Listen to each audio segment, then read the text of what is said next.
A trendy term, I realize. But for 16 million people in the Caribbean community, resilience is not merely a buzzword.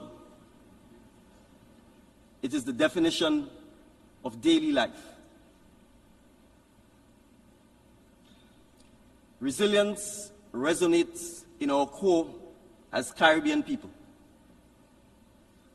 making the most of tough circumstances and finding new ways to not only survive, but to thrive. So today, I want to speak about resilience in the face of climate change, paths to economic resilience, and the role of education in ensuring both. I will conclude by speaking about what Grenada and our fellow CARICOM nations are looking for in terms of international cooperation, but also what we bring to the table in return. Mr. President, the notion of resilience is not just a policy goal for me. It is deeply personal. And I tell you the story that you are about to hear, not because it is unique, but because at its heart, it is an experience that has been shared among so many of us in Grenada and the Caribbean. I was born in 1977 in a small hillside village in the parish of St. David in Grenada. Most households, including my own, did not have running water or electricity. We would walk to the public standpipe to fetch water in buckets. In my small agricultural community, the people I lived with worked the land or took up domestic work in town. At the time, that was common in Grenada. We were an agricultural island. We lived modest lives, built on hard work, community, and a sense of determination. But when I was quite young, that began to change. In 1979, Grenada experienced a political revolution that brought many changes. Education became a focus. So did tourism. Then, in 1983, when I was only 6 years old, the revolution came to a violent end, and we were thrust into the spotlight of global politics because of American intervention. It was a dividing line in our shared history and in minds. By 1989, both my parents had left the island to pursue opportunities overseas. My aunt helped to raise my siblings and me. In the years that followed, I continued my education. However, at that time in Grenada, education was not state-funded after age 16. So to continue my studies, I had to hustle. I had to develop entrepreneurial skills. I collected spice in the hills, and I sold it. Many of the kids in my village did the same. Those were frugal years, and I had to be disciplined. Once I finished my A-levels, I returned to teach at my high school, much to the amusement of my friends. many of whom were still attending high school there. But this role helped me to save for the next step in my educational journey: law school in the islands of Barbados and Trinidad and Tobago. So within a few years, I became a lawyer in Grenada with my own practice, serving clients locally and internationally. My personal resilience in the face of the many difficulties that crossed my path over the years allowed me to achieve the dream I sought. Finally, I was in a position to give back to my community. But, Mr. President, there is a limit to resilience. In 2020, something happened that none of us in this assembly were prepared for. As the COVID-19 pandemic began to take root in Grenada, I could see the strain on many of our people. We could see the glaring inadequacies of the systems and policies that were in place to support us. I saw the tension between the government's decisions and the needs of the people. And so, I could no longer stay on the sidelines. For months, I met with people who felt the same way I did, hoping to find ways to help our communities adapt to the challenges. But eventually, I realized that no matter how much we try to support change from the outside,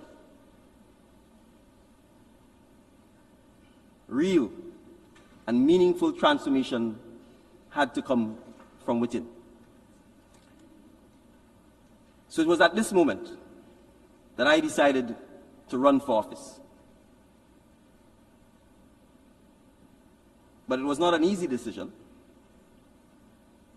But I was driven by the belief that leadership means listening, adapting, and being willing to step up when your people need you. And so now, as Prime Minister, I'm determined to ensure that the resilience I learned becomes a cornerstone of Grenada's future and the future of the wider Caribbean. Mr. President, that means developing resilient minds. And so a major priority for me is ensuring that children in Grenada have the opportunity to learn, to study, and to realize their full potential. Because after all, it was education that took me from a small village to where I stand today, addressing you at the United Nations General Assembly. And it is education that will empower the next generation of leaders, thinkers, and dreamers, who I am sure will go on to achieve even more. So in Grenada, we are working to ensure that every child has access to free education up to the age of 18. This is because we understand that our greatest asset is our people. For small nations like ours, the path to resilience lies in unlocking the potential of our young people. But it is not just about traditional education. It is about preparing them for a digital and technological future. We need to ensure that they have access to digital education, to skills training, and the tools they need to compete in the global economy. Digital education and digitization more broadly is a priority for our government because we know that if we want to build future resilience in the next generation of young people, we need to prepare them with the relevant training now.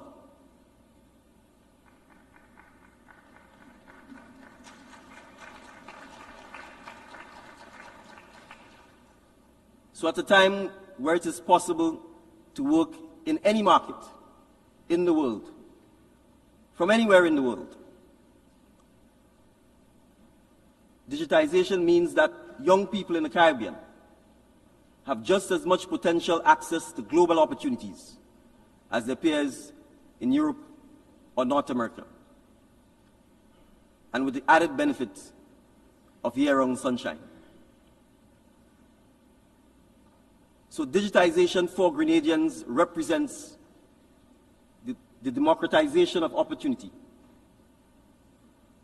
And this is where international cooperation is crucial. By bridging the digital divide, we can empower our young people to create solutions that will help not only Grenada, but the entire world move forward into a stronger, more sustainable, and more resilient future. We have become experts at resilience in the Caribbean because that is the Caribbean's reality. In Grenada, our resilience has been continually tested. One of our most challenging moments in recent history came in 2004, when Hurricane Ivan devastated the island, leaving destruction in its wake and forcing us to rebuild from the ground up. Less than 1 year later, we were struck by Hurricane Emily. And so we borrowed heavily. And while we were thankful that we were able to do so, the financial toll has been immense. For many years after, we struggled under the weight of that debt. Mr. President, only 3 months ago, that resilience was again tested when the islands of Carriacou and Petite Martinique, which form part of the tri-island state of Grenada, were hit by Hurricane Beryl, causing unimaginable destruction. And so again, this round of rebuilding will take months, if not years. The lesson that we and the wider Caribbean community continue to take to heart is that we understand that we cannot continue to rebuild after every storm without seeking sustainable solutions. So with international partnership, we develop innovative financial tools like the Caribbean Catastrophe Risk Insurance Facility, which allows us to receive financial payouts and recover more swiftly from natural disasters. We also introduced a hurricane relief clause in our financial agreements, enabling us to suspend debt payments in times of crisis, giving us the resources we need to focus on recovery. These efforts reflect more than just economic policy. They show that small island nations like Grenada can develop sophisticated solutions to the challenges we face. However, we also understand that we cannot do it alone. We need partnerships with the international community. Partnerships that will help us access both the financial tools and the technology needed to adapt to this new reality. Grenada, like many other small island developing states, is baffled by the continued debate in some spaces about whether climate change exists. But we do not have the luxury of skepticism. Rising sea levels are already affecting lives and livelihoods in our coastal villages. And warming seas continue to spawn stronger and more frequent storms. Hurricane Beryl was the earliest Category 5 hurricane on record in the Atlantic. And so the message that we in the Caribbean have for those who are looking to adapt to climate change, our message is simple. Learn from us. If there is an upside from the many storms that we have endured over the years, it is the lessons that we were able to take away from the various disasters. We have lived through the destructive power of hurricanes, which can erase decades of progress in just a few minutes. But we've also seen that when communities are prepared, we can save lives and we can save livelihoods. There is much more we can do. There is much more we must do. As a region, we have a clear vision and a plan to harness technology, ranging from drones that assess storm damage to early warning systems that enhance our preparedness. But we cannot fund these projects alone. While nations like Grenada are doing our part, we need the international community to step up and support our efforts. We are asking for more than just financial aid.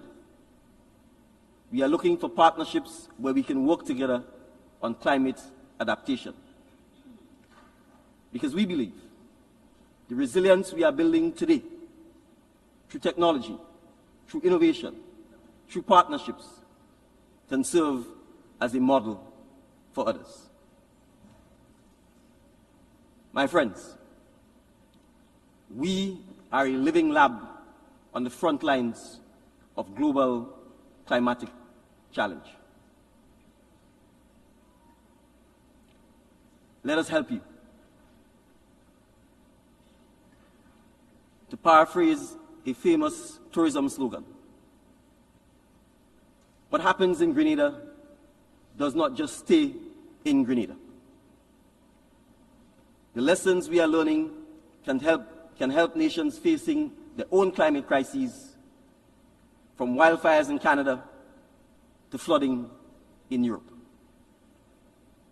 Join us in testing ideas and technologies that can make a difference beyond Grenada. So in concluding, Mr. President, friends, colleagues, resilience is not something that can be built overnight. It requires partnerships, innovation, and a shared commitment to a better future. Today, I invite the international community to join us. We are asking for the 100 billion promised to support climate adaptation and mitigation to be met. Partnership, in our case, requires concrete financial support to help us rebuild with greater resilience. But beyond that, we are also inviting the international community to partner with us so that we can share our experiences and learn from one another. In return, we offer our lessons in resilience. We offer the knowledge that comes from living with and dealing with the worst of climate change, from building back after devastation, and from finding innovative policies and programs to secure a digital future. Grenada, CARICOM, stand ready to share these lessons with the world. Because, my friends, resilience is not just about surviving a storm. It is about ensuring that together we emerge from it stronger, more united, and more understanding of each other than ever before.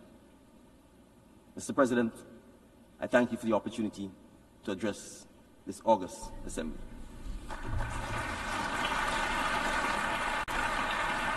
On behalf of the Assembly, I wish to thank the Prime Minister and Minister for Infrastructure and Physical Development, Public Utilities, Civil Aviation and Transportation, and Minister for National Security, Home Affairs, Public Administration, Information and Disaster Management of Grenada.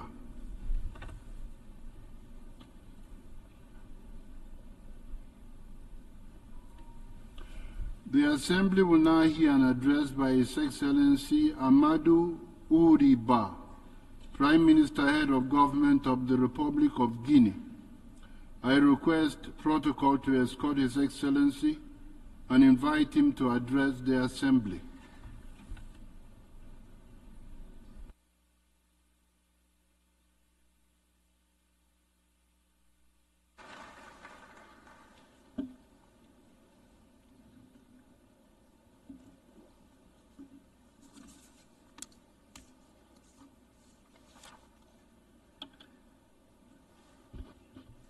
Monsieur le Secrétaire Général, Monsieur le Président President Young, distingués chefs d'État et de gouvernement, Mesdames et Messieurs les délégués, je me tiens devant vous aujourd'hui au nom de Son Excellence le Général de corps d'armée Mamadi Doumbouya, Président de la République de Guinée, avec l'honneur et la responsabilité de représenter une nation engagée dans une refondation historique. Nous sommes ici pour affirmer notre détermination à redéfinir notre avenir, un avenir fondé sur la paix, la justice et la dignité pour tous.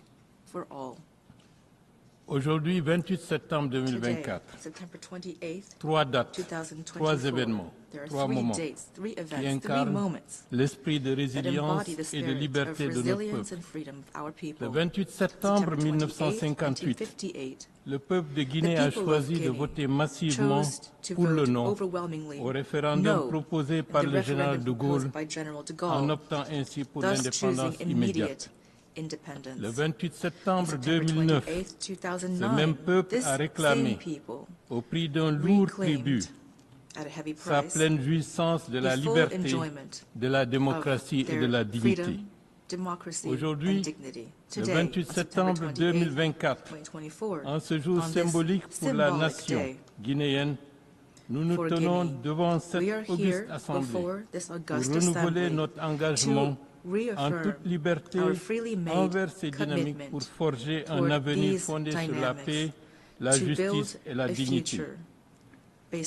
En cette heure de grande turbulence mondiale, marquée par des conflits, des inégalités grandissantes et une crise climatique qui menace l'existence de l'humanité, il est impératif que nous soyons audacieux dans nos actions et unis dans notre vision.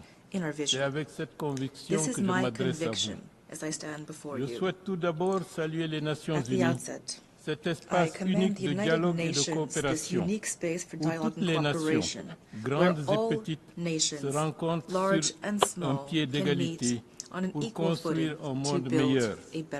Notre foi en cette institution est profonde, car elle est le reflet de nos valeurs communes de paix, de développement durable et de respect des droits de l'homme. Nous savons que les défis auxquels nous faisons face aujourd'hui sont immenses. Mais nous savons aussi que l'esprit de solidarité et de coopération qui a guidé cette organisation depuis sa création est plus nécessaire que jamais.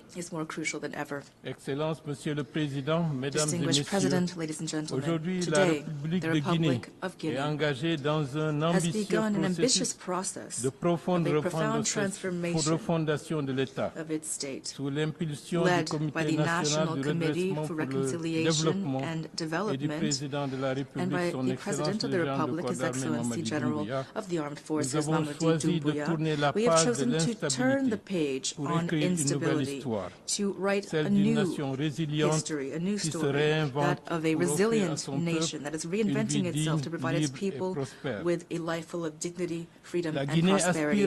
Guinea aspires to become a model of resilience and renewal in Africa, thus proving that in the face of adversity, a positive transformation is possible. The most striking example of our commitment to justice and to combating impunity is the historic trial regarding the events of September 28, 2009. For the first time in the history of our nation, the perpetrators of this tragedy have been brought before a national court.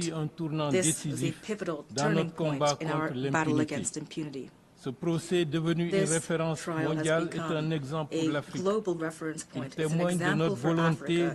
It embodies our will to rebuild our society based on justice, truth, and reconciliation, on inspiring other countries to follow our path toward accountability and transparency. In this same vein of transformation, His Excellency General of the Armed Forces, Mamadi Doumbouya, has laid out a clear and ambitious vision to guide Guinea toward a prosperous future founded upon three key pillars, the social, economic, and political pillars. In addition, we are basing these actions on 5 values that define the governance of our country. Institutional rectification, through which we are building robust institutions, legitimate institutions that are impartial. Through rebuilding, we are strengthening the integrity of politics. Through reconciliation, we are bringing together all elements of our nation. Through recovery, we are establishing transparent and responsible governance. And lastly, through repositioning Guinea, we are stepping up our commitment toward our global partners, ensuring active, dynamic cooperation with the world's institutions, both bilateral and multilateral. These values guide each step that we take toward national transformation in a spirit of justice, solidarity, and dignity.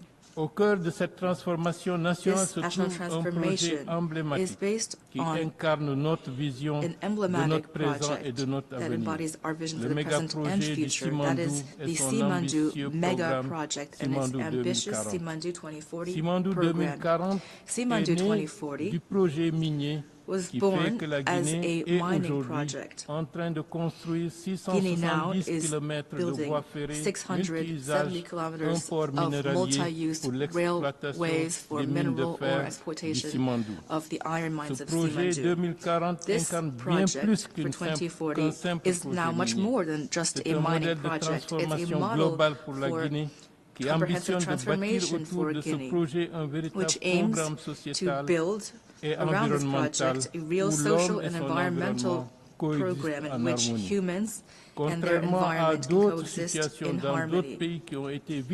Unlike other countries that fell prey to the natural resource curse, we are trying to avoid that path. We've learned lessons from the past, and we are committed to making Simandou a lever for shared prosperity, stability, and sustainable growth. Ladies and gentlemen, in this process of transformation, we've drawn inspiration from the rich and diverse history of our country, a history that is marked by our ancestral values of justice, solidarity, and respect for human dignity. I remind you that most of the empires that existed in West Africa were based on our country, that is the current Republic of Guinea. Since the Kurukan Fuga Charter, proclaimed in 1236, which laid the foundations of a just society by abolishing slavery and promoting equality and freedom for all, and all the way up into the establishment of the Futa theocracy, recognized as a land of asylum and protection for the oppressed fleeing the slave trade. Guinea has always been a bastion for humanist values and fair governance. These traditions, which can be found in the social structures of all of the country's regions, from Lower Guinea to forested Guinea, where the collective management of resources and peaceful resolution of conflict are at the heart of our life together.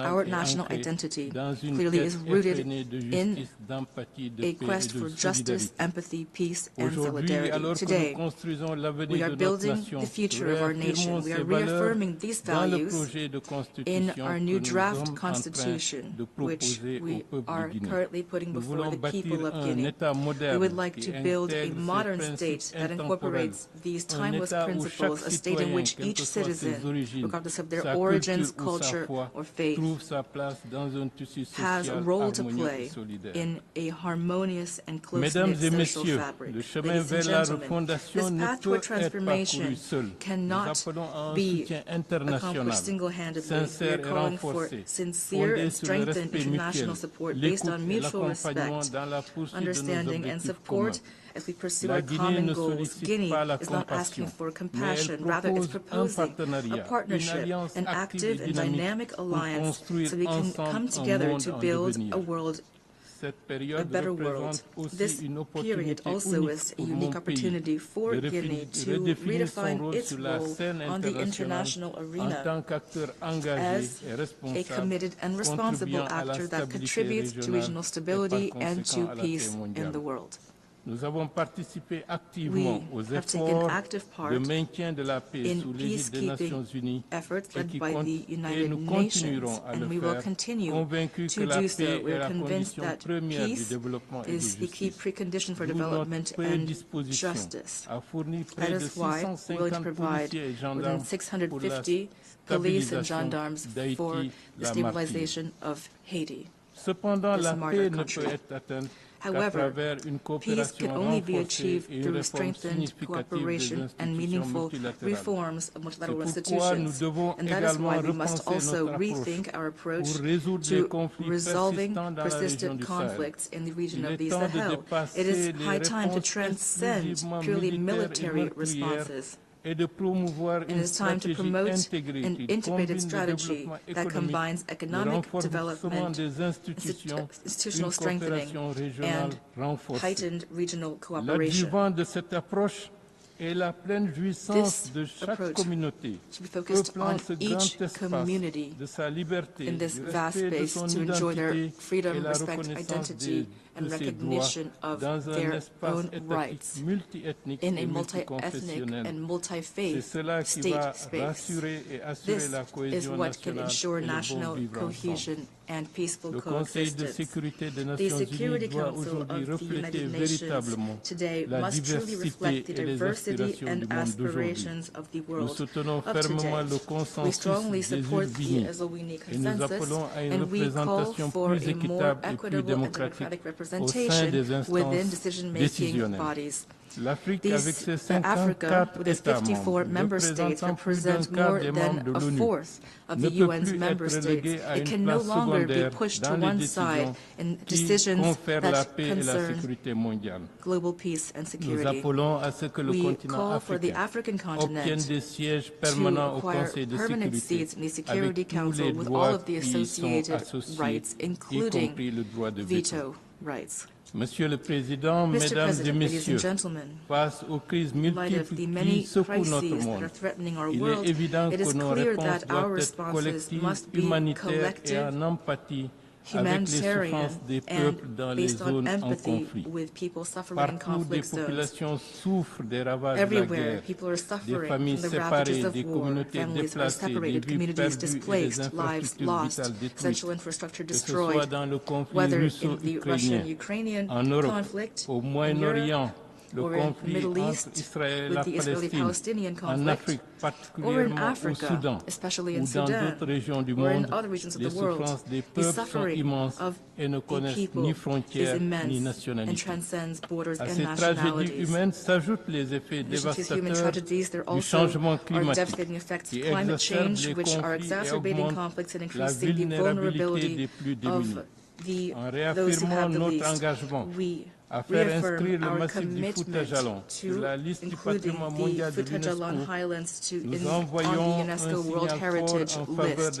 This would send a strong message in favor of environmental protection. And in doing so, we are striving for a paradigm change in regional governance in West Africa. The future of our nation will be based on our ability to invest in our young people as well, because youth are the greatest asset of our country. By providing young people with opportunities and the means to achieve their full potential, we can effectively combat the evils that drive them toward clandestine immigration. Immigration is in no way a solution. Rather, it is draining our country of its human resources, which are so precious.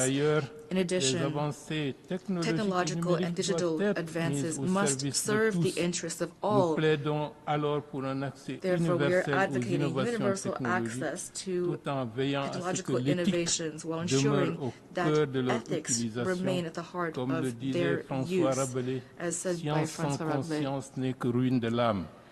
Science without conscience is the ruin of the soul. Ladies and gentlemen, today we are calling for the nations to come together around a common vision, that of a world that places humans at the heart of every thought and action. Together we can overcome the most difficult challenges. We can quell tensions and embrace a lasting peace. The world is waiting for us to do this. The United Nations was born to promote international peace and security, and it must act while there is still time to silence weapons and bombing. As for Guinea, as a sovereign and determined nation, will forge its own destiny, and it stands firmly on the international scene with a clear and independent vision. 1 year ago, at this very podium, our head of state, General Mamadi Doumbouya, declared clearly our commitment to the interests of Africa with entire sovereignty, without being influenced by contradictory interests coming from outside the continent. Today, this principle continues to guide our actions. We favor, above all else, the development and prosperity of our continent. Such is the will of His Excellency General of the Armed Forces, Mamadi Doumbouya, and the people of Guinea, that our actions today forge a future of peace and light for all. Long live peace, together for a better world. Thank you.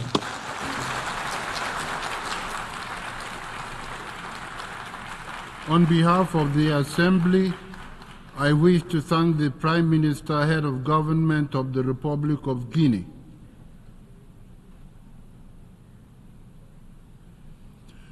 The Assembly will hear an address by His Eminence Cardinal Pietro Parolin, Secretary of State of the Holy See.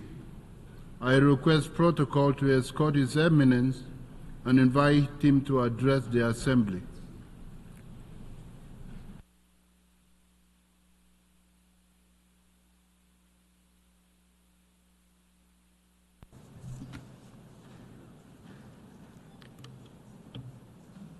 Mr. President, I am honored to extend to you and to the representatives of the nations assembled here the warm greetings of His Holiness Pope Francis, while also congratulating Your Excellency on your election as President of this esteemed Assembly.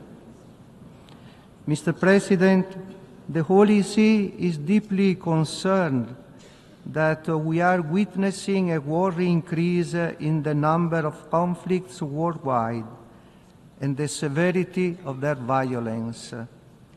These conflicts are responsible for a significant loss of innocent life and a vast amount of destruction. 75 years after the ratification of the Geneva Conventions, humanitarian law is still being undermined and increasingly being violated. The targeting of places of worship, educational institutions, medical facilities, and other civil infrastructure is a prevalent phenomenon. The Holy See calls for the strict observance of international humanitarian law in all armed conflicts. The situation becomes more complex when one considers the destabilizing role often played by violent non-state actors in many of the crises around the globe. It is imperative that these groups seek a constructive engagement with states, renounce violence and acts of terrorism, and enter into legality.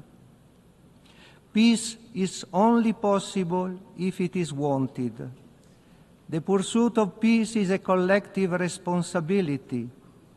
It is imperative to move beyond rhetoric and the tendency to ascribe blame.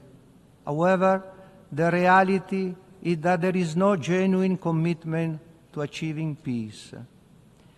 In times of conflict, there is often a tendency to prioritize military victory over the pursuit of peace.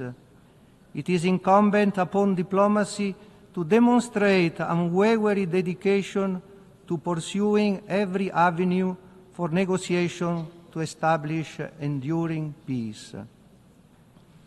To pursue peace, however, it is not enough simply to eliminate the instruments of war. Its root causes must be eradicated. Foremost among these is hunger, a scourge that continues to afflict entire areas of our world, while others are marked by massive waste of food. Nevertheless, the prevailing tendency has been to maintain the growth in military expenditure, while striving to fulfill the commitments made on sustainable development. Pope Francis appeals to rich countries to acknowledge the gravity of so many of their past decisions and determine to forgive the debts of countries that will never be able to repay them. It is easy to become complacent and resigned in the face of the constant stream of new forms of poverty. However, this dramatic situation can be encountered all around us, not only in certain parts of the world. This is the case, for example, of the modern phenomenon of homelessness. Poverty has a particularly detrimental impact on women, often trapping them in a vicious cycle of unfortunate circumstances, resulting in isolation and abandonment before they are forced to make desperate and unwelcome decisions. As Pope Francis says, the path to peace calls for respect for life, for every human life, starting with the life of the unborn child in the mother's womb, which cannot be suppressed or turned into an objective of trafficking. The practice of so-called surrogate motherhood represents a grave violation of the dignity of both the woman and the child, based on the exploitation of situation of the mother's material needs. The Holy See hopes for an effort by the international community to prohibit this practice universally. The dignity of migrants must be upheld. People seeking refuge must be not rejected, but welcomed with respect and a sense of humanity. Another affront to human dignity is trafficking human beings. This illegal and, above all, dehumanizing practice must be stopped and the traffickers brought to justice. Closely related to the dignity of human life is the care of our common home. The effects of climate change are borne by the poorest countries, who contribute the least to it, but are those who carry the greatest burden of its effects. Opportunities and risks are also given by the rise of new technologies, particularly artificial intelligence. There is a need to ensure and safeguard a space for proper human control over choices made by artificial intelligence.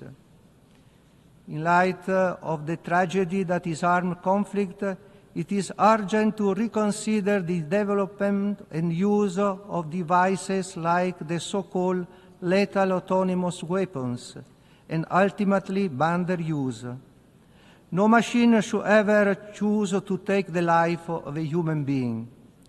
There is a necessity for the establishment of a binding ethical and regulatory framework to be negotiated both within the non-military and military domains.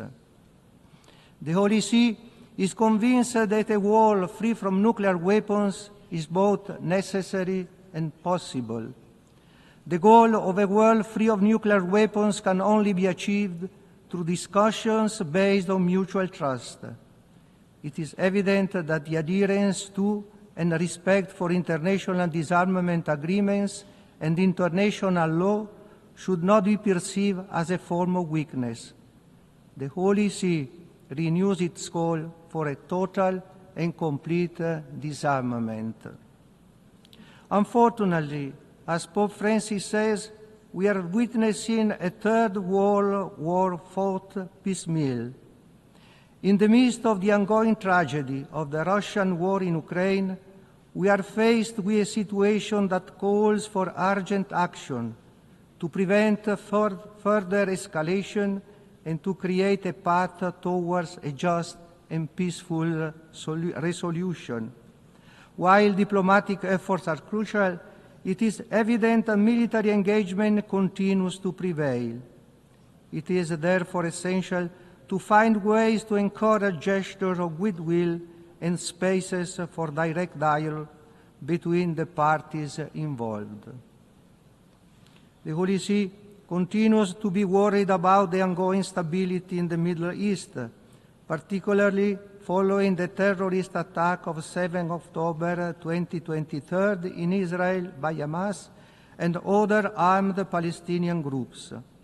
However, the military response by Israel, considering the high number of civilian casualties, raises many questions about its proportionality.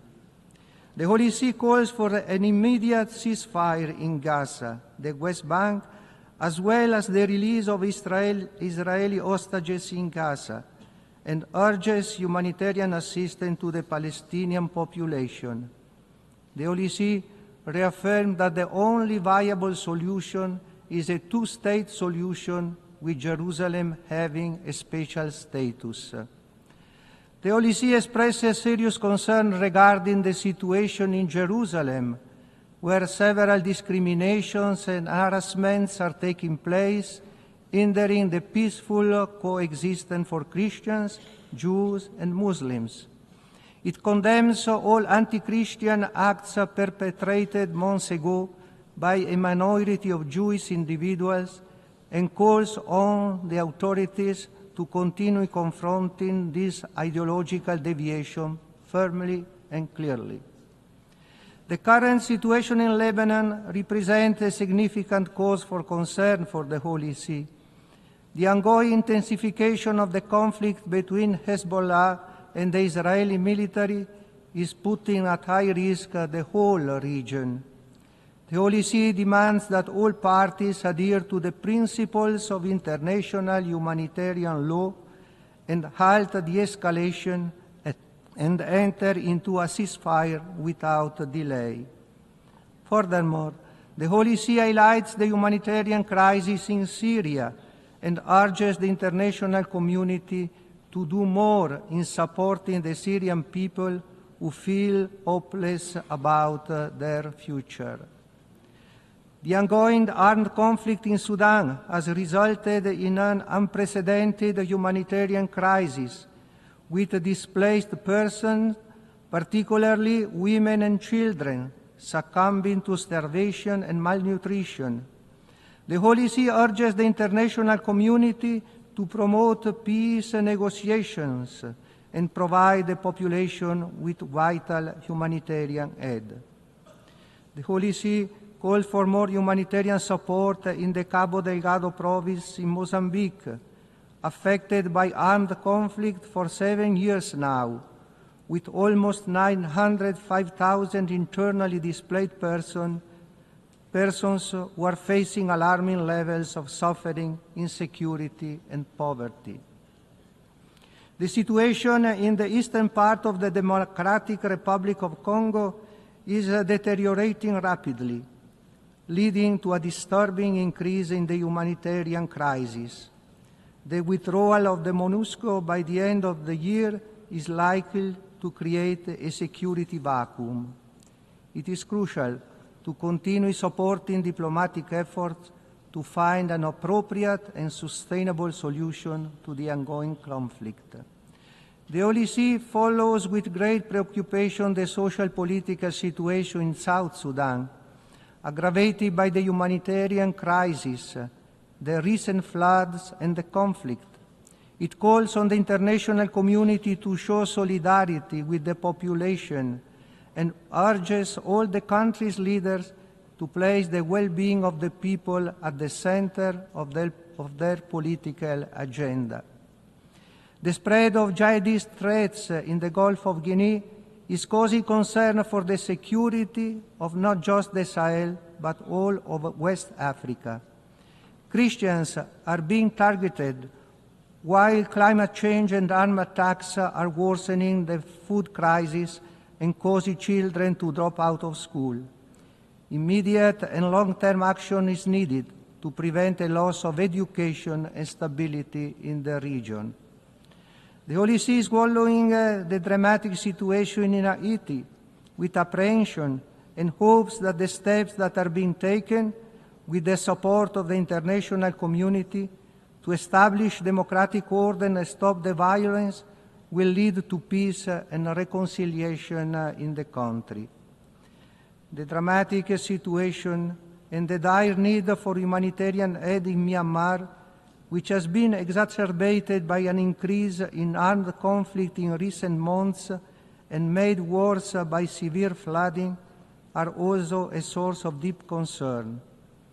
The OLC calls on all parties to seek a durable, peaceful solution to the situation and to ensure access for humanitarian aid to all affected communities without prejudice. The OLC follows with great attention to what is happening in Nicaragua.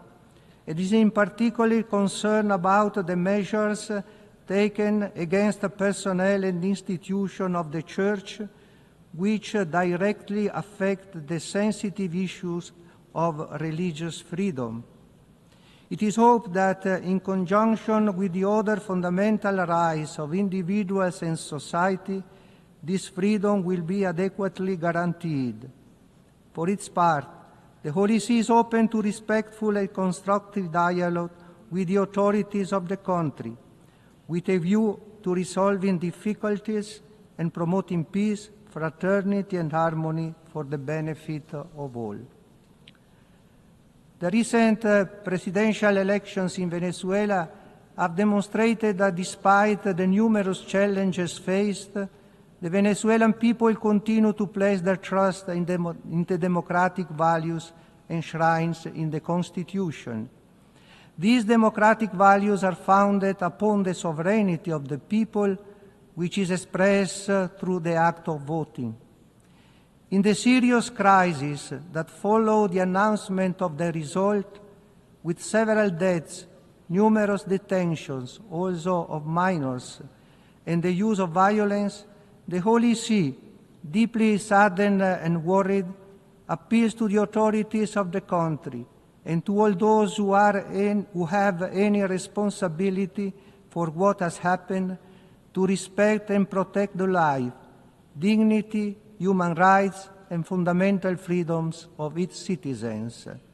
Furthermore, it calls upon them to seek ways to resolve the present situation for the good of all, including with the assistance of members of the international community who have declared themselves willing to help in a flexible and reasonable manner. The Holy See encourages the talks between Armenia and Azerbaijan so that they may continue the dialogue, assist the displaced persons, respect the places of worship of the different religious denominations, and reach a final peace treaty between the parties as soon as possible. The Holy See looks also favorably on the aspiration of the Balkans countries to join the European Union and hopes that this objective will be achieved as soon as possible. While disarmament fosters peace among nations, there is also a need to foster peace within societies through democracy.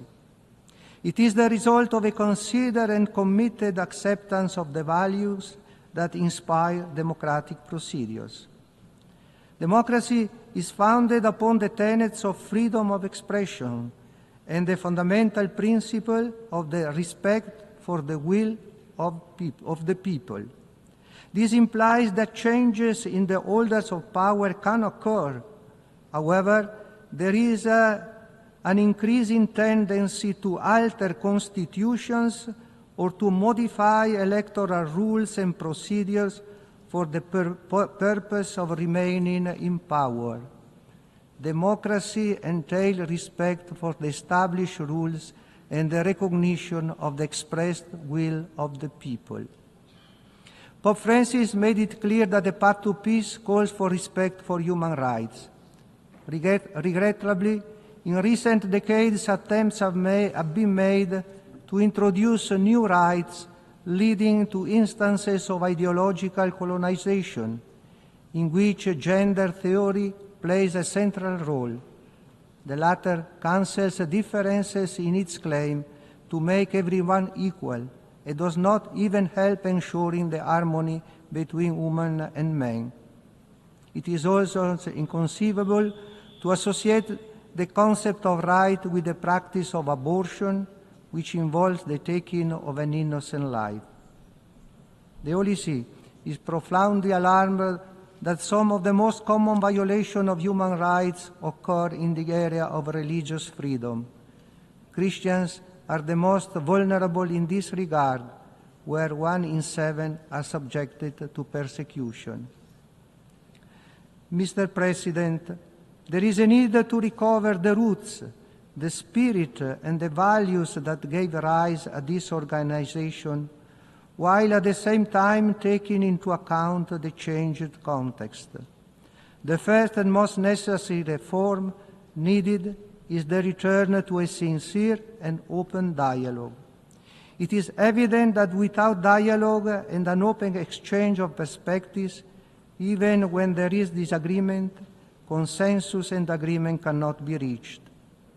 The Holy See, as it has done in these last 6 decades of presence at the UN, continues to support the work of the organization, making its voice heard in defense of the poor, of those in vulnerable situations, supporting every peace process and initiative.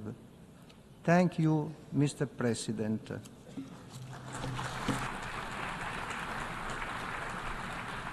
On behalf of the Assembly, I wish to thank the Secretary of State of the Holy See.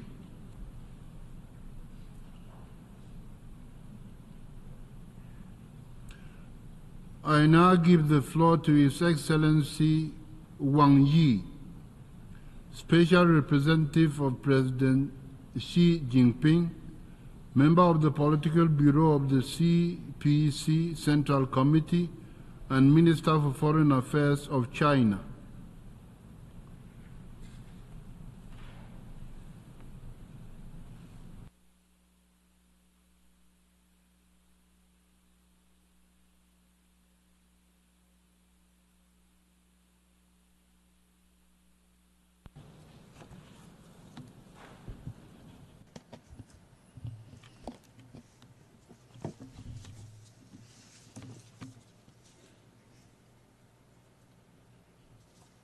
Mr. President, colleagues, today, humanity has once again come to a historical crossroads. We are facing a changing and turbulent world, challenges of insecurity, imbalanced development and ineffective governance are increasingly prominent. Hotspot conflicts, major country confrontation, and geopolitical tensions keep emerging. The future of this planet is becoming a cause for growing concern. Meanwhile, we are also embracing a world full of hope. Multipolarity and globalization have become the unstoppable trend of our times. The aspirations of the Global South nations for modernization has never been stronger. Our stride toward modernization has never been more steadfast. This institution, the United Nations, embodies the aspirations of people across the world for lasting peace and common prosperity, and bears witness to the glorious journey of the international community coming together in pursuit of progress. President Xi Jinping stressed on multiple occasions that the role of the UN should be strengthened, not weakened. Amid global transformation not seen in a century, what China calls for is to follow the trend of the times, keep to the direction of human progress, and make the right choices of history. What China proposes is to uphold peaceful coexistence and put in place a security architecture that ensures enduring stability, uphold openness and inclusiveness, and foster a development paradigm that promotes shared prosperity, uphold harmony without uniformity, and adopt an approach to civilizations that promotes exchange and mutual learning, and adopt fairness and justice and develop a governance structure that pulls strengths for shared benefit. In today's world, the security of all countries is tied together. In face of various kinds of global challenges and risks, no one can stay immune or enjoy security alone. Countries need to be guided by a vision of common, comprehensive, cooperative, and sustainable security. We should respect each other's sovereignty and territorial integrity, take the legitimate security concerns of others seriously, and resolve disputes and differences through dialogue and consultation. We should actively explore a path for major countries to coexist in peace and work for a new type of international relations characterized by mutual respect, fairness, justice, and win-win cooperation. In today's world, the development of all countries is deeply integrated. If the rich get richer, while the poor remain poor, then everyone is born equal would become an empty slogan, and fairness and justice would be even more elusive. Achieving modernization is a legitimate right of the people of all countries, not a prerogative of a few. We should be committed to advancing global modernization and ensure that no one and no country is left behind on the journey toward modernization. We should advocate a universally beneficial and inclusive economic globalization, unequivocally oppose unilateralism and protectionism, and help developing countries leap over the development divide to maintain the vitality of global economic growth. In today's world, each civilization has its own strengths. President Xi Jinping pointed out that there is no such thing as a superior or inferior civilization, and civilizations are different only in identity and location. We should respect the diversity of civilizations and strive to replace estrangement and clash of civilizations with exchanges and mutual learning. We should advocate humanity's common values, namely peace, development, equity, justice, democracy, and freedom, refrain from conducting values-oriented diplomacy, and oppose ideology-based confrontation. We should respect each other as equals and help each other succeed with an inclusive mind.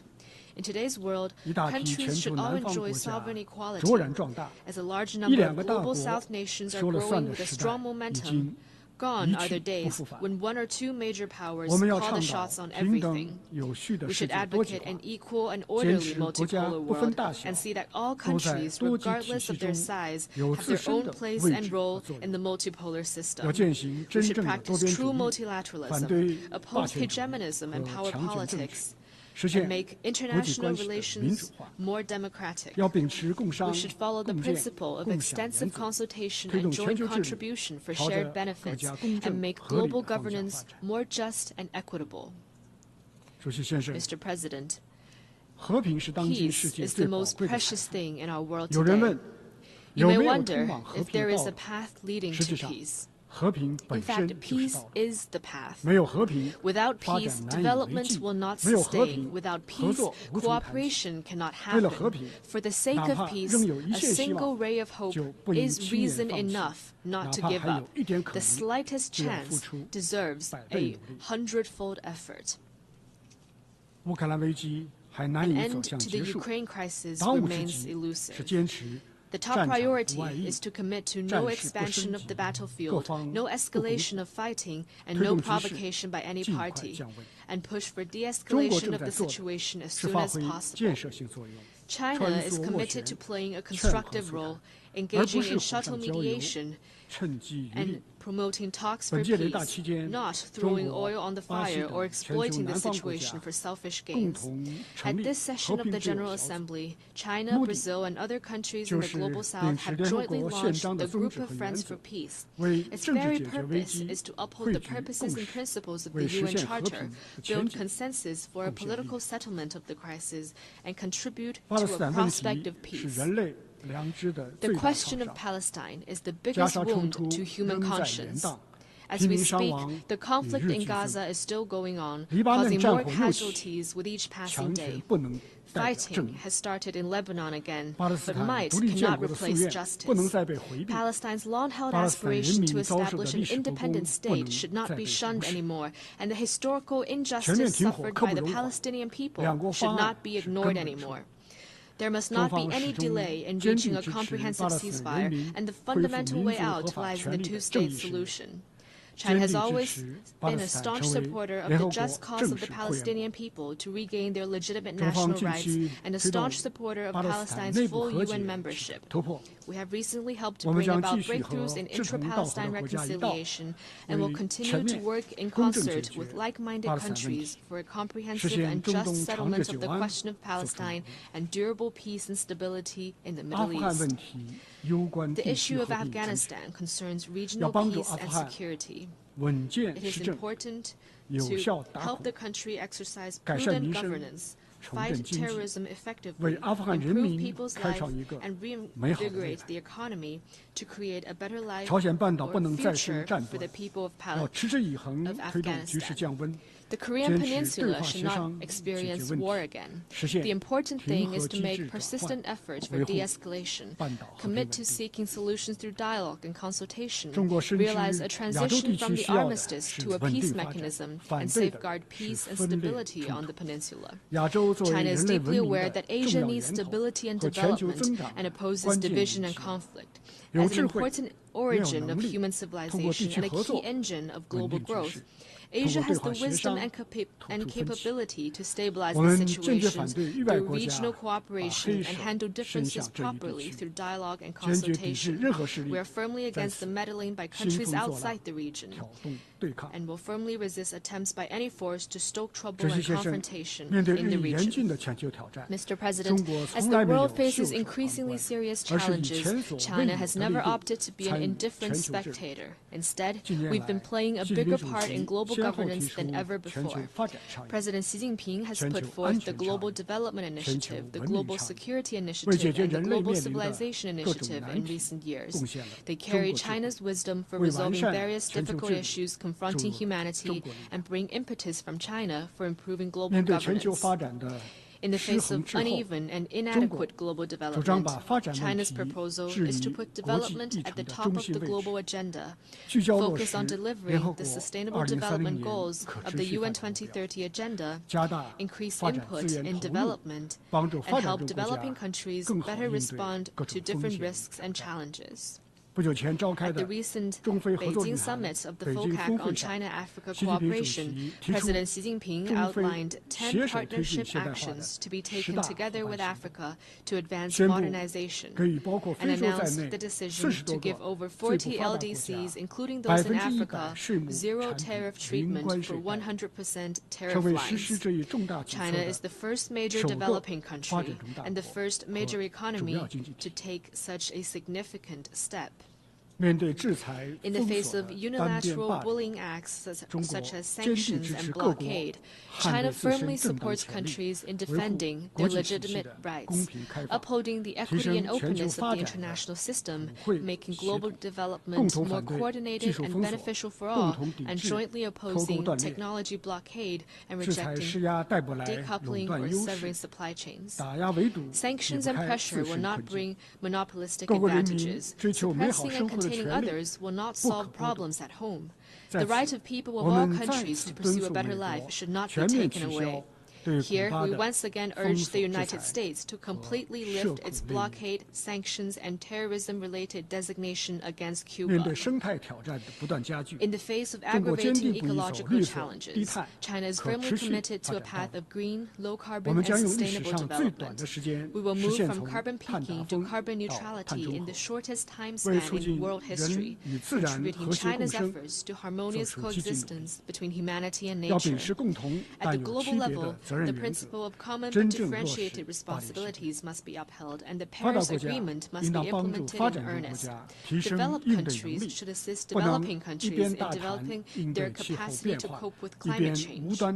Touting the need of climate response while suppressing the green industries of others will only hold back global progress toward green transition. In the face of burgeoning artificial intelligence, China is committed to taking a people-centered approach, developing AI for good, and putting equal emphasis on development and security. We are working to explore and establish widely recognized international rules and standards. China supports the UN's role as the main channel for global AI governance and is committed to strengthening international cooperation on AI capacity building.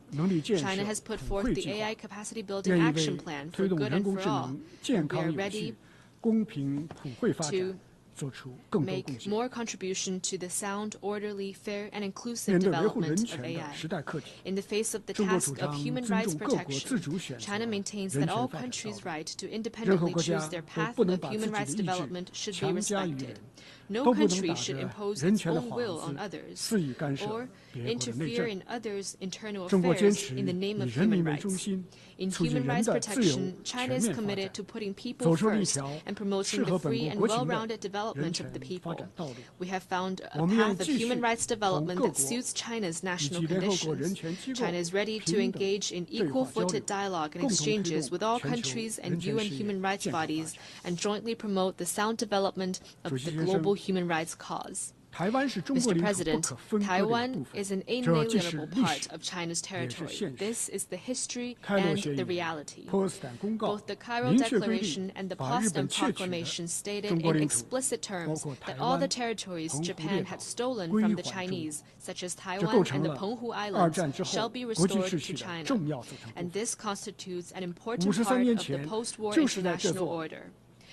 Right here in this august hall, 53 years ago, the 26th session of the UN General Assembly adopted Resolution 2758 with an overwhelming majority, deciding to restore all the rights of the People's Republic of China at the UN, to recognize the representatives of the government of the People's Republic of China as the only legitimate representatives of China to the UN, and to expel the representatives of the Taiwan region from the UN and all the organizations related to it.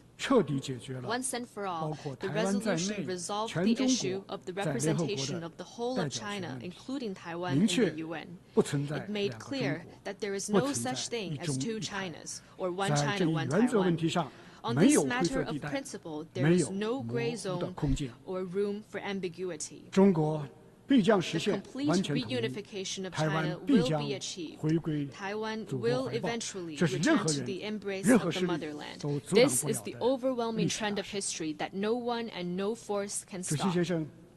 Mr. President, in a few days' time, the People's Republic of China will celebrate the 75th anniversary of its founding. Over the past 75 years, no matter how the world changes, China's dedication has not changed. It is dedicated to pursuing happiness for the Chinese people and the rejuvenation of the Chinese nation. It is also dedicated to human progress and world harmony.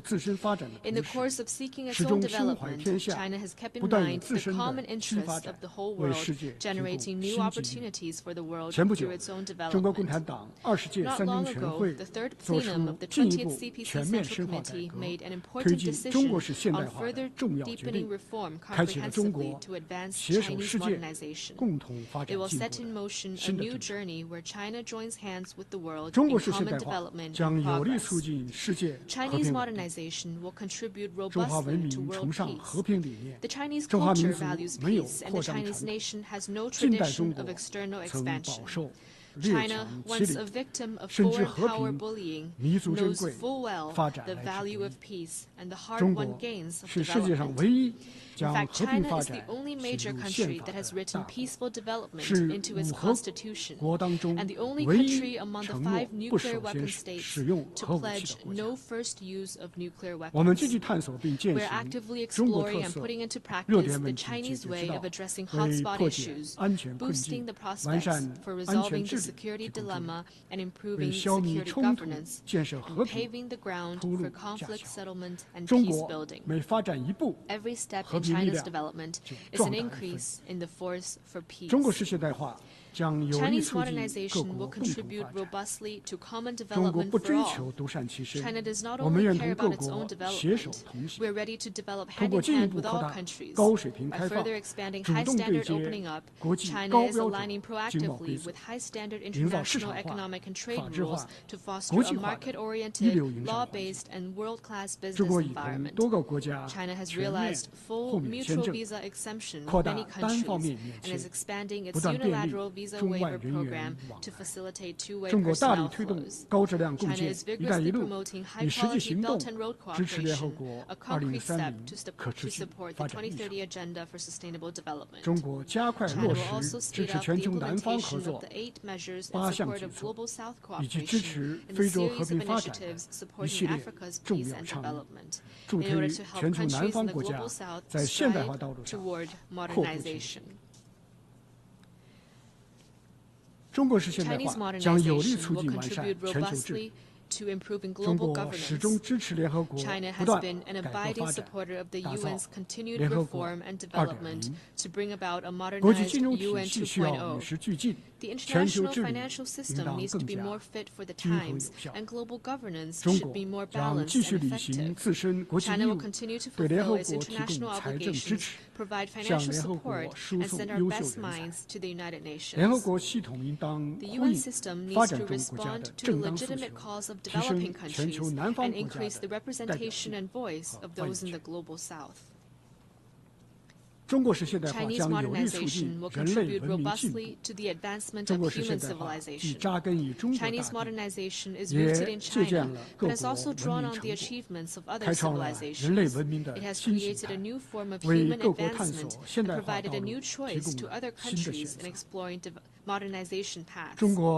China advocates that different civilizations respect and learn from each other to jointly advance the cause of human civilization. China has proposed the setting up of an international day for dialogue among civilizations. We call for more people-to-people exchanges and cooperation across the world to promote understanding and amity among people around the world. Mr. President, next year will mark the 80th anniversary of the victory of the World Anti-Fascist War and the founding of this very organization.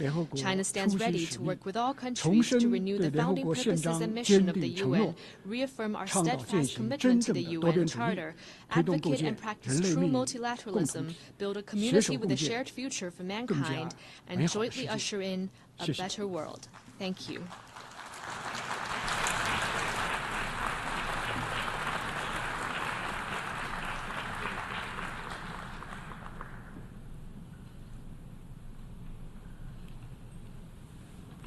I thank the Special Representative of President Xi Jinping, member of the Political Bureau of the CPC Central Committee, and Minister for Foreign Affairs of China.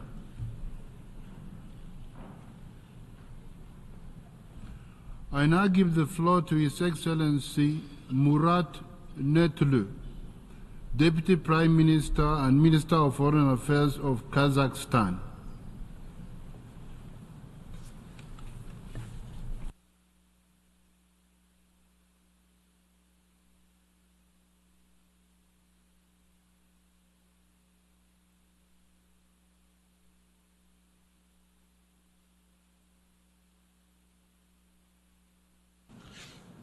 Mr. President, Mr. Secretary General, Excellencies, ladies and gentlemen, let me first congratulate His Excellency Philemon Yang on his election as the President of the current session.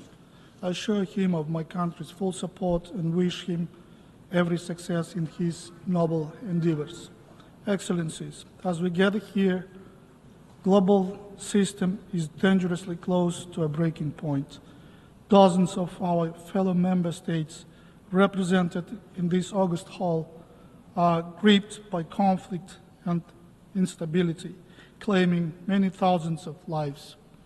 Entire continents are affected by the climate crisis. Multilateralism is struggling to keep pace, and yet the United Nations is still the indispensable universal organization. After almost 8 decades, it remains a vital platform for dialogue and cooperation on the most acute issues of our time. This undeniable fact compels states to keep working through the UN towards a sustainable world. It reinforces our determination to seek global peace and stability. And this green podium, this hall, remind us that no nation, no matter how powerful, can tackle global problems alone. Excellencies, the plight of millions of conflict victims worldwide across the Middle East, Eastern Europe, and parts of Africa deserve immediate, decisive, and collective action. But the UN Security Council's decision-making process is paralyzed, as underscored by the Secretary General. This sad reality undermines the credibility, legitimacy, and effectiveness of the organization as a whole. Having annual discussions about reforming global institutions is no longer enough. It is time to enact the change our world so desperately needs. Last year, from this podium, President Kassym-Jomart Tokayev of Kazakhstan introduced the initiative of World Unity for Just Peace and Harmony. This visionary framework seeks to cultivate peace, stability, and security through meaningful and equitable engagement between the global South and global North. The voice of middle powers and developing nations are vital in bridging divides, and nurturing a more effective international security architecture. It is in this spirit that I invite all nations to embrace my country's initiative. Together, we can pave the way for a more harmonious and united world. Excellencies, the present risk of another nuclear arms race is exacerbating geopolitical polarization. For over 4 decades, Kazakhstan's people and land were subject to the devastating effects of 456 nuclear tests. Nuclear disarmament and non-proliferation are key pillars of my country's foreign policy. Kazakhstan is therefore deeply concerned by the escalating rhetoric of nuclear threats. We appeal to all nuclear states to adhere to the Non-Proliferation Treaty and Comprehensive Nuclear Test Ban Treaty. I also urge those countries who have not joined the Treaty on the Prohibition of Nuclear Weapons to do so as soon as possible for the safety, stability, and survival of our world. As the chair of the 3rd meeting of the TPNW, we will promote establishment of an international trust fund for assistance to victims of nuclear tests. Excellencies, another existential threat to no nation can afford to ignore is climate change. This year is expected to be the hottest on record. Droughts, floods, and other weather calamities continue to cost lives and damage economies around the globe. We therefore call again on G20 countries and multilateral development banks to share the burden by providing green technologies and concessional financing to low and middle-income countries in line with the Paris Agreement. Our region stands on the front line of global warming, despite accounting for only 1% of global emissions. Central Asia will face an above-average 2.5-degree increase in temperatures by 2050. This sober reality has deepened our commitment to addressing climate change. That is why my country will host the Regional Climate Summit in 2026, aimed at further enhancing cooperation among UN members on climate resilience and green transition. One of the consequences of climate change is water scarcity across the world. It undermines food, energy, ecological systems on every continent. 1 in 4 people today lacks access to safe drinking water. And if this trend continues, by 2050, more than 5 billion could suffer water shortages. In Central Asia, by that time, water deficiency will affect 25 to 30% of the population. Meeting this challenge requires both serious political will and resources, including scientific and economic ones. As the current chair of the International Fund for Saving the Aral Sea, Kazakhstan is working with regional partners on a long-term and sustainable cooperation mechanism for the effective use of water and energy resources in Central Asia. Our approach takes into account the interests of all stakeholders in irrigation, hydropower, and environmental protection. Excellencies, the largest landlocked country, Kazakhstan, actively promotes the interests of all LLDC countries in addressing the multifaceted challenges our group faces. Despite significant strides, we are still far from implementing the Vienna Programme of Action. We are lagging on critical indicators, particularly the adoption of innovative technologies for trade facilitation and the development of transit and transport corridors. These challenges magnify the vulnerability of LLDC's choke of investments, diminish trade, and escalate the debt burden. Furthermore, our geographical constraints prevent us from integrating fully into global trade and economic processes on an equal footing. We are dedicated to advancing our group's vital interests globally and regionally. My country is already a bridge for 80% of overland transit cargo traffic between Asia and Europe. Kazakhstan is committed to strengthening synergies between the Belt and Road Project, the Global Gateway Initiative, and the North-South and Trans-Caspian International Transport Road corridors. Together, we have the unique potential to transform our landlocked status into land-linked connectivity. Excellencies, the Summit of the Future distinctly highlighted digital transformation as the dividing force behind the 2030 agenda. But the true key to this shift is ensuring every nation has equitable access to cutting-edge technologies.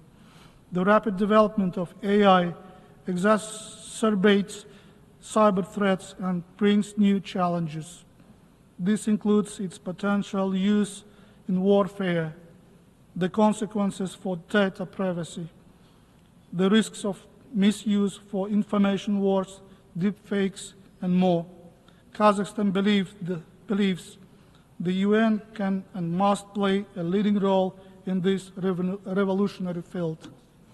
We urge technologically and digital advanced states to take an active part in developing common ethics and standards to govern AI in the most responsible and peaceful way. The establishment of a UN AI office would be a welcome step in this direction. Excellencies, in the current geopolitical landscape, Central Asia is increasingly asserting itself in global affairs. Our region is not only a crossroad of cultures and economies, but it is also rapidly transforming into a bridge for cooperation between East and West. We adhere to the formula successful Central Asia, successful Kazakhstan. Along with our partners, we are building a more connected and resilient Central Asia through a set of C5+ dialogue platforms. Today, our regional agenda also includes the development of Afghanistan into a stable and predictable state, a reliable trade partner. In this context, the United Nations Regional Center on Sustainable Development for Central Asia and Afghanistan in Almaty will be a game changer for coordinated SDG delivery. We do hope this innovative undertaking will receive broad support from member states. Excellencies, upholding human rights is not merely an aspiration, but one of the key prerequisites of sustainable development. It's also the best antidote against those inequalities that are often the root cause of instability and conflicts. Our national reforms aim to build a just and fair Kazakhstan based on inclusivity, transparency, and the rule of law. My country has abolished the death penalty, instituted a zero-tolerance policy against torture, and strengthened national preventive mechanisms. To reinforce our commitment to the values of life and humanity, Kazakhstan, along with our Central Asian neighbors and Mongolia, is spearheading the initiative to become the first region entirely free of the death penalty. Safeguarding women's rights and ensuring children's safety are top priorities of my President and government. We are advancing the UN Human Rights Council agenda by proposing impactful resolutions focused on child education and combating domestic violence. Being one of the champions of repatriation of women and children from conflict zones in the Middle East, Kazakhstan will host an international conference in 2025 on best practices in the field of repatriation and reintegration. Through partnership with the UN volunteers, we are creating new opportunities for young people and actively promoting 2026 as the International Year of Volunteers for Sustainable Development. Excellencies, ladies and gentlemen, both at home and on the global stage, Kazakhstan and its people stand resolute in our commitment to build a peaceful, prosperous, and sustainable future. Central to this mission is our unwavering dedication to the 2030 Sustainable Development Agenda, embodying our shared aspiration for humanity. As we look ahead to the 80th anniversary of the United Nations next year, I urge all states to unite in the full implementing this ambitious agenda. We have the chance to transform this upcoming historical milestone into a true celebration of shared achievements. Let the Summit of the Future and the UN General Assembly session mark the beginning of a transformative journey towards a brighter and more inclusive future for all of us, our children, and coming generations. Thank you.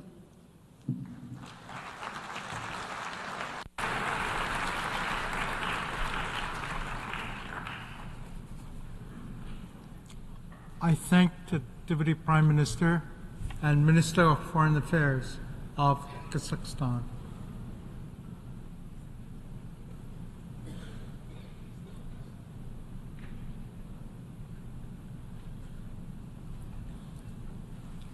I now give the floor to His Excellency Chenda Sovia Sok, Prime Minister of Cambodia. Deputy Prime Minister of Cambodia.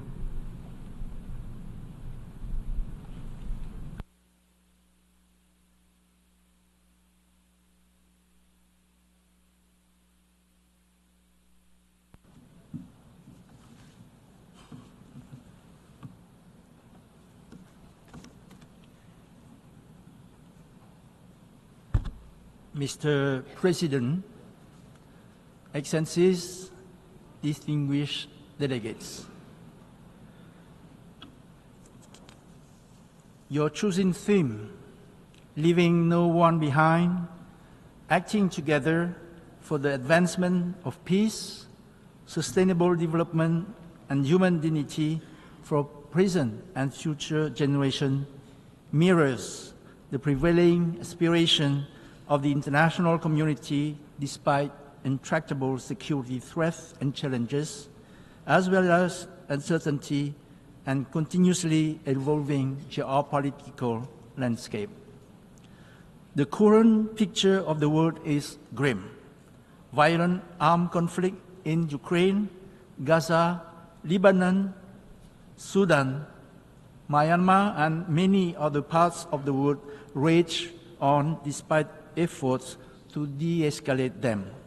Worse, with intensifying geopolitical tensions, any misstep in various flashpoints may trigger a regional or even global war, potentially involving nuclear weapons. Military spending has surged across the world, draining resources that could be used to address multiplying non-traditional threats that no single country can effectively tackle alone, such as climate change, pandemics, food insecurity, technological disruption, transnational crime, and backsliding on SDGs. Mr. President, distinguished delegates, Cambodia cannot emphasize enough the urgency for all of us to act together to confront these daunting challenges. It is critical that the principle of the UN Charter and international law remain the backbone of the world order and global cooperation. The use of diplomacy and mediation must be prioritized to resolve conflict and prevent de-escalation. Cambodia believes that sustainable peace can be achieved only through meaningful dialogue based on mutual respect, genuine goodwill, tolerance, and a commitment to peaceful coexistence. Based on these core principles, Cambodia sees great merit in the new agenda for peace presented by the UN Secretary General and support the actions laid out in the Pact for the Future for promoting international peace and security.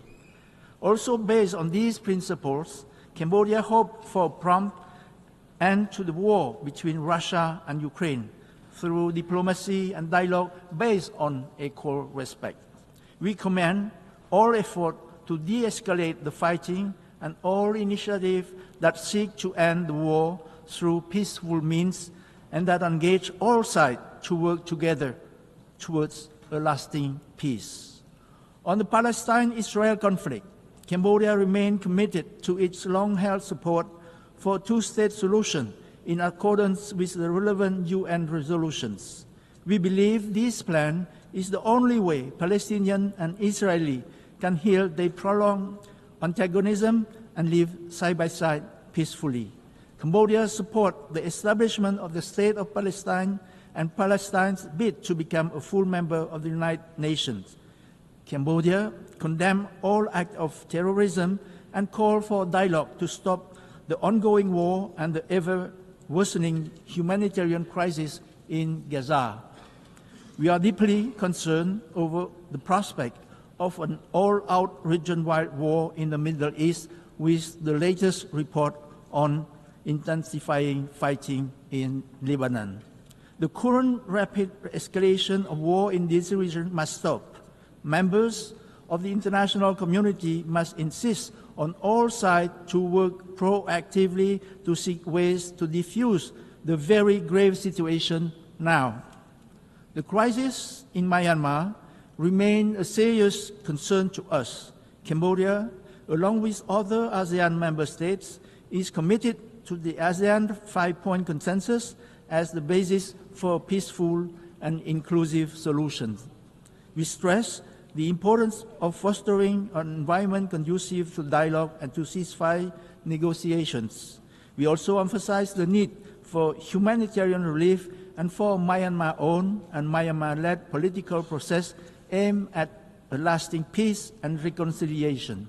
ASEAN, on the strength of its diversity, should continue to lead the effort to help Myanmar restore normalcy and the Laos chairmanship.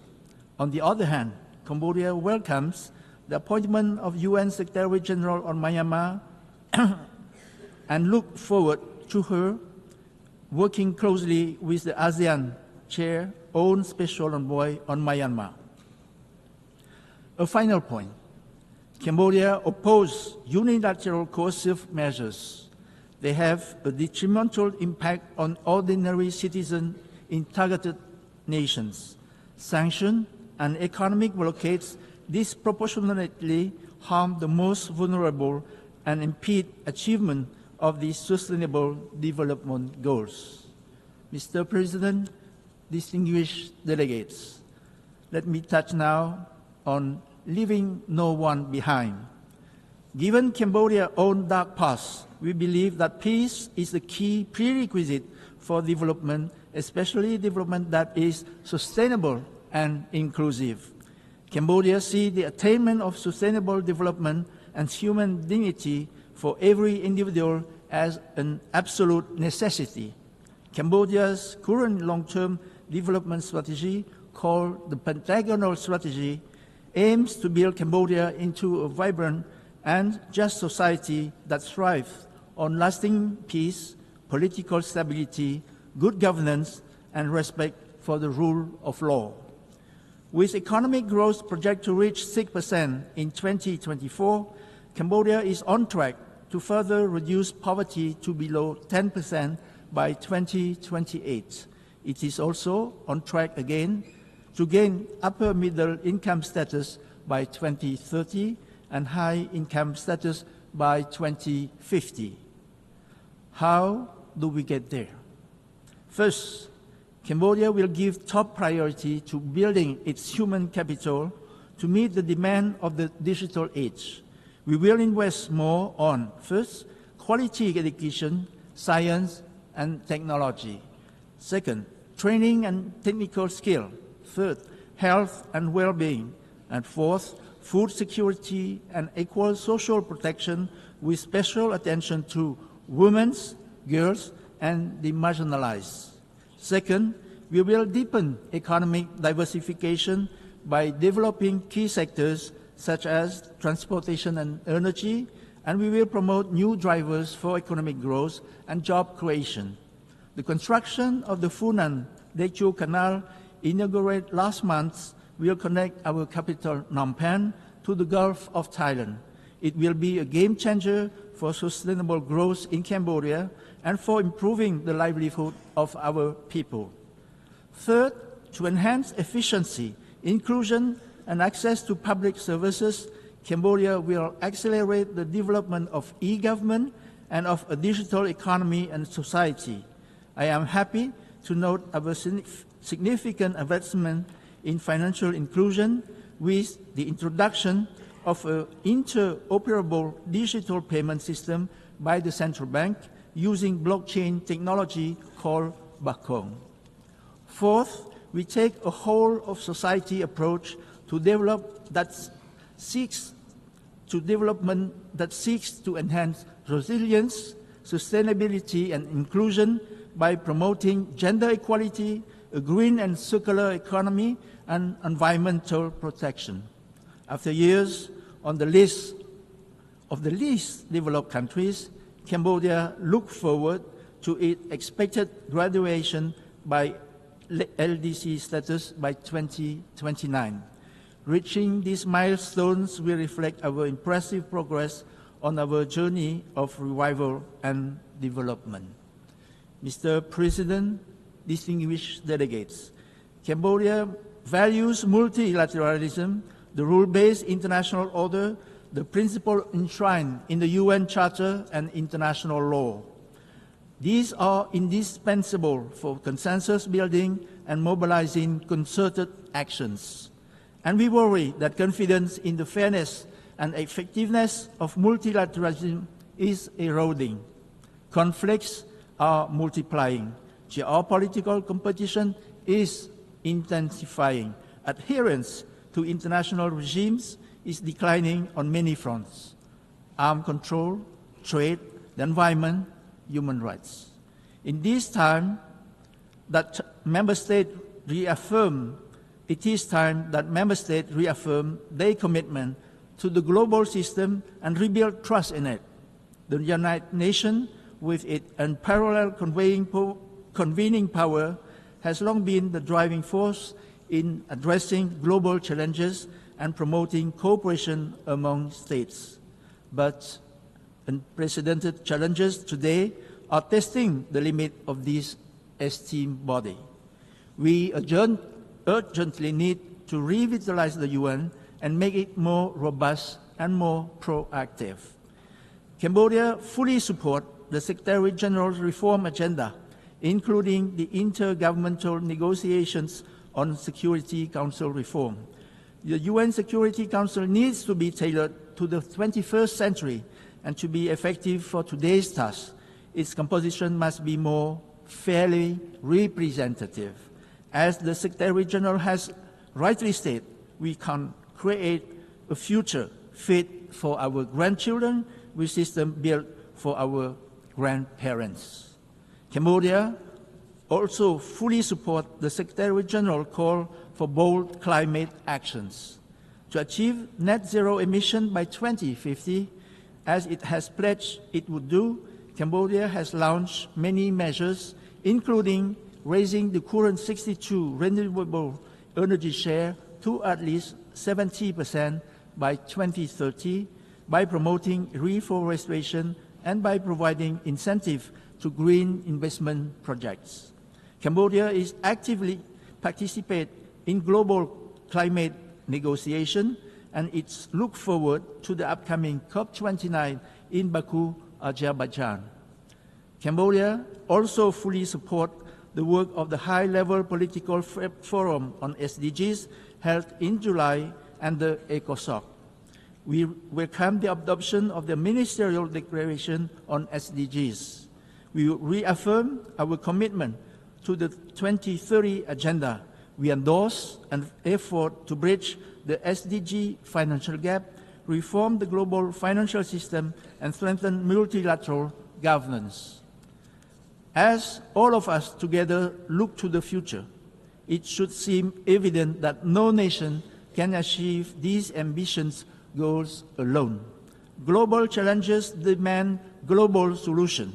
Cambodia is committed to strengthening international cooperation, sharing knowledge and best practices, and working collaboratively with our global partners. By acting together, all of us here can create a world where peace, sustainable development, and human dignity are a reality for all our peoples. Cambodia commends the success of the Summit of the Future and reaffirms our steadfast commitment to the letter and the spirit of the Pact for the Future, to international peace and security, to turbocharging SDGs, to modernizing multilateral institutions. Mr. President, distinguished delegates, Cambodia is proud to play a significant role in global peacekeeping. Since 2006, we have sent over 9,000 of our people to serve in 11 UN missions, including over 800 women. We are honored to present our candidacy for membership in the Organizational Committee for the Peacebuilding Commission for 2025-2026. We seek your support for our bids. Cambodia supports relevant adjustment and reform to increase the effectiveness of peacekeeping operations and promote the agenda for women, peace and security, and youth, peace and security. Cambodia is also honored to hosting the 5th Review Conference of the Mine Ban Convention, also known as the Ottawa Convention, in November in Siem Reap. This landmark event will serve as a platform for renewed global solidarity in the pursuit of a world free from the scourge of anti-personal mine. We extend a warm invitation to all member states to join us for this important gathering. To conclude, Cambodia reaffirmed its steadfast commitment to working hand in hand with the UN and all member states to advance the noble goals of peace, sustainable development, and human dignity. Cambodia stands ready to contribute our unique experience, resources, and unwavering determination to this endeavor. For Cambodia, sustainable and inclusive development means no one and no place is left behind. I thank you for your kind attention.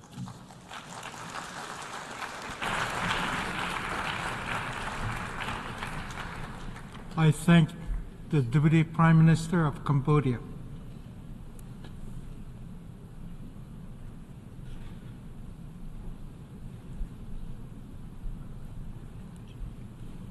I now give the floor to His Excellency Xavier Bettel, Deputy Prime Minister, Minister for Foreign Affairs and Foreign Trade, Minister for Development Cooperation and Humanitarian Affairs of Luxembourg.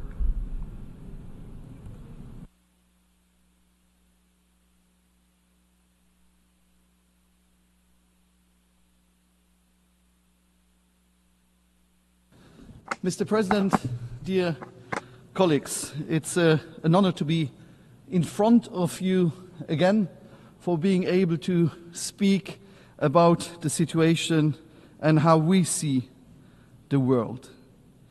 I listened to a lot of speeches, and when I listened to the main theme of the topic we had last week and the beginning of the week, No One Behind, I have to tell you that we are in a special situation. How should you explain to someone in Palestine, in Lebanon, in Kiev, in so many different places around the world, that we want to leave no one behind? That's just because of war. How would you explain to some of the countries now that after some national elections, the development and the aid for those more poor countries are cut by saying no one behind? How do you want to say to people waiting outside, demonstrating outside, that we came here together to find solutions about all the troubles that we have nowadays? I can tell you that for them, we are just discussing, but not acting. We are like a very barking dog without teeth, barking all the time, but leaving so many people behind. That's just a not so optimistic introduction, but this is the case how it is today, when I see that for the moment 60 conflicts are existing and about 50 conflicts could start tomorrow. So in total we have about 115 conflicts potentially or existing already. And they go from Congo to Yemen, from Sudan to Myanmar, from Syria to Venezuela, from Haiti to Libya, from Armenia to Azerbaijan could happen tomorrow. So you see, the whole world is, in fact, if you look geographically, in conflict. You have these big conflicts we speak a lot about, but you have also all these little conflicts who are not on our agenda every day, but where people suffer that much also. I have next week a meeting of the French-speaking countries, and as I want to be welcomed, excuse me that I will continue also in French. When I speak of the major conflicts that exist, let me begin with Ukraine. This week we had President Zelensky here, and a lot of you have been to Kyiv. You've been there to support Ukrainian colleagues. And I remember the discussions that we've had here, and I see a couple of colleagues from the Russian Federation here. That's good. It's something new. Very often they leave the room. I'd like to ask them today, why there is this war? Why this Je me rappelle très bien au début de ce conflit, certains d'entre vous ont trouvé que ce n'était pas mon rôle, mais je l'ai fait quand même de dialoguer avec le président Poutine et de dialoguer aussi avec le président Zelensky et d'essayer de trouver un point d'échange. Et je me rappelle des argumentaires, et je ne parlerai pas ici publiquement de l'échange que j'ai eu avec le président Poutine, mais des arguments qui ont poussé la Russie à faire la guerre à l'Ukraine. Je tiens à vous rappeler que c'était les nazis qui étaient présents partout, soi-disant en Ukraine. que c'était l'Ukraine qui voulait faire peur à la Russie, qui était un danger pour la Russie. Commencer la guerre est facile. Terminer la guerre est ce qui demande de la grandeur. Et on peut faire des conférences de paix, on en organise, mais sans la présence de la Russie ni la présence de la Chine, croyez-moi que ce sont des moments de soutien moral à l'Ukraine. Mais si on veut trouver une solution, on doit trouver un moment où on est tous les partenaires autour de la table pour pouvoir trouver une solution pérenne aussi pour l'Ukraine. Nous avons fait nous-mêmes le Luxembourg et nous sommes un petit pays. 2 fois nous avons été victimes d'agression. 2 fois nous avons eu un voisin qui a pensé qu'il savait mieux ce qui était bon pour mon pays que nous-mêmes. Et nous comprenons donc la souffrance de l'Ukraine. Nous comprenons ce que ça veut dire d'avoir un voisin qui est plus grand et un voisin qui pense mieux savoir ce qu'il est. Et c'est à travers l'Union européenne qu'aujourd'hui, l'Allemagne est un pays partenaire, un pays frère avec la France, avec la Belgique. Nous avons eu le courage en 1957 d'avoir le traité de Rome qui a lancé cette Union européenne qui est avant tout un projet de paix. Quand je vois cette carte que je vous ai fait tout à l'heure des conflits qui existent dans ce monde, vous voyez que l'Union européenne, et nous ne sommes pas toujours le meilleur exemple dans tout, mais que nous vivons en paix.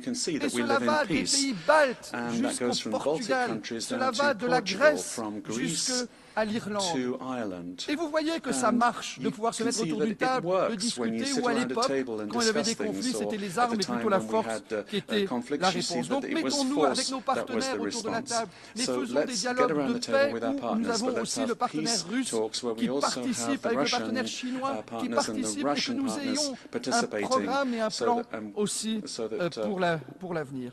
Alors nous avons, le Luxembourg est comme il peut, nous avons beaucoup soutenu tout ce qui est des minages, car n'oublions pas, et je reviens de pays d'Asie, je reviens du Laos, où encore aujourd'hui, 30 ans après la guerre, 40 ans après la guerre, des gens meurent à cause des reliquats de la guerre qui sont les mines. Et n'oublions pas que même si demain la guerre en Ukraine est terminée, il y aura encore des victimes demain, après-demain et encore après de la part de conséquences humaines d'avoir déposé des mines aussi partout.